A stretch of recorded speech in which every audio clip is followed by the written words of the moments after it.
Welcome back, and today we're going to be tackling a little bit of future insight, possibly about Mavuika. She's got a pretty game-breaking thing in her kit, if it's true, and honestly, it's probably one of the smallest minute details that you might not have even seen mentioned. Now, this could be totally false, right? Who knows? We're taking our dreams and our dream notes as we sleep. We've seen things off pyro damage dealer, rides a motorcycle as a claymore user. No, the big one here that we're talking about today is provides the Night Soul state to all teammates. I'm gonna give you a minute to put down below why that's so broken. And if you haven't figured it out, you don't know right away why it's so busted.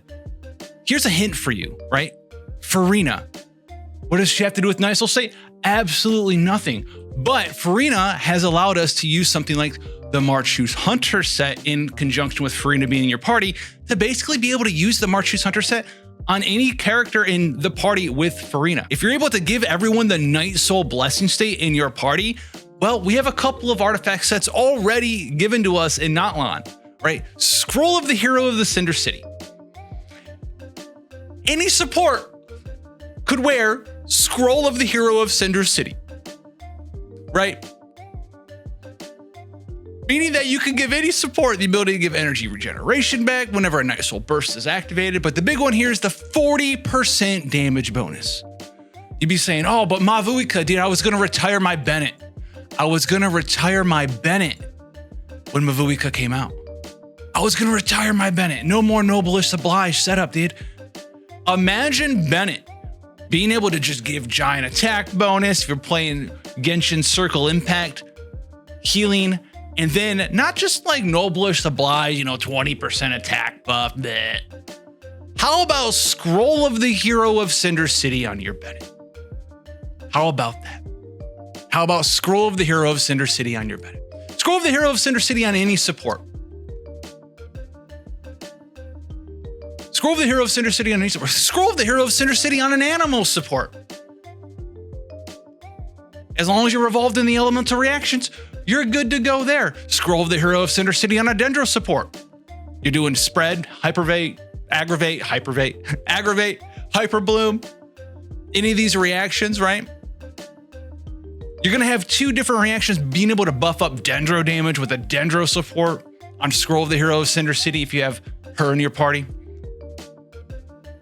This is kind of game breaking, but there's another setup as well. So if this is true, if she's able to give Night Soul state to anybody, Night Soul blessing state to anyone, any support is going to be able to use Scroll of the Hero of the Cinder City.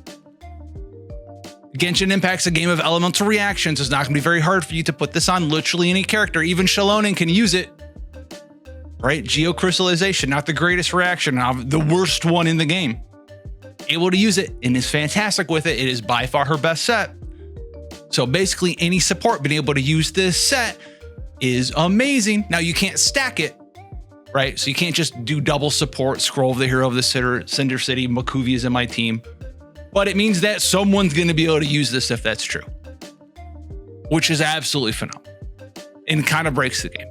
Venti, it doesn't really matter who you throw it on. 40% damage bonus on a support is kind of nutty. I know. Any character. But we're not done. We're not done. Scroll of the Hero of the Cinder City is only one of the new two sets that revolve around you being in Night Soul blessing state. Obsidian Codex set. Man, two-piece bonus. While the equipped character is in the Night Soul blessing state and is on the field, their damage is increased by 15%. After the equipping character consumes a Night Soul point while on the field, the crit rate is increased by 40% for 6 seconds.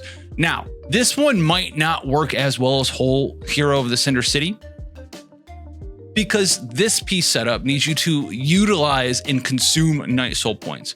Now, if she gains Night Soul state and also gives you a Night Soul gauge, which would make sense because if she just gives you the Night Soul blessing state, you're just in it for forever. You don't consume anything. I don't know how it works.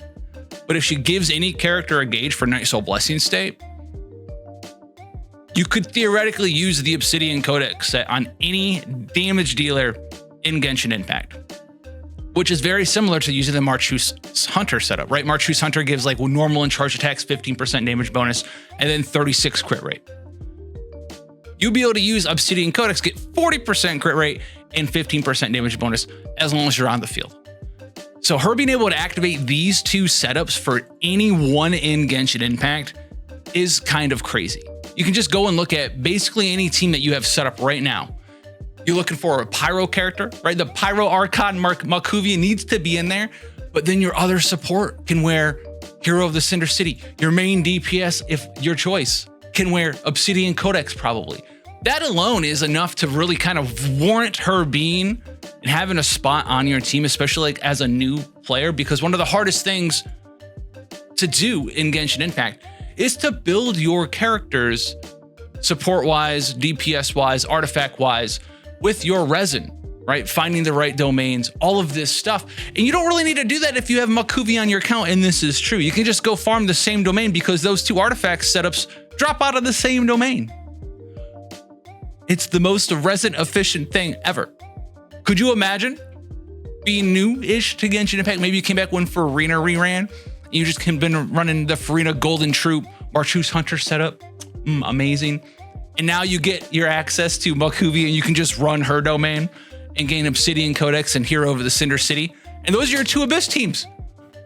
You have a support that turns on her best sets, and then a support that turns on Mavuika's best sets, and you're good to go. So this has the potential, especially the Hero of the Cinder City, to really give buffs to some characters that either are already kind of insane or don't really have a setup that's amazing for them. Like we talked about Bennett earlier, that'd be fantastic. But even like Dendro, I'm really interested in Dendro characters, like Dendro supports, right? That don't really do a lot of damage. They're kind of in there, right? Someone like Yao Yao, or someone like Baizu, right? They have some niche stuff, right, to throw in there. You want one of your Dendro characters on the Dendro damage dealing bonus, right? The Dendro Shred support set. But then if you're running double Dendro, you're usually like, well, I already have one of my characters, you know, on Deepwood Memories. I can just kind of put like the other one on Noblish Oblige or whatever. Maybe you're running a double Dendro like Burning or something set up when Mavuika comes out. You can run Deepwood Memories on one, Hero of the Cinder City on your other Dendro character, Mavuika on DPS, whatever it is she turns out to be. And then your fourth character, if Mavuika turns out to be like a sub DPS, your fourth character can wear Obsidian Codex. You can just run like crazy, almost mono burning Dendro or something. It sounds like this could be a lot of fun to play around with, and it sounds like a very good time to be a Genshin Impact player with the amount of, I don't know, the amount of unique ways to build characters with artifact setups. It's something that we saw before in Fontaine when Farina was released and Marchus Hunter setup became just best in slot for so many, you know, non-meta DPS characters. I can see this again coming into effect, if this is true, where Mavuika is allowed to buff up both meta and non-meta supports, meta and non-meta DPS characters, just by simply allowing them to wear a brand new and amazing artifact set with either Hero of the Cinder City or Obsidian Codex. You let me know what you think about this down below. And I know this video is not super well edited, but you know what? We've got a lot of other content that's super well edited on the channel. Go check that one out. All right, guys, have some spooky content on the way for you guys, and I'll see you guys in the next one. Take care, guys.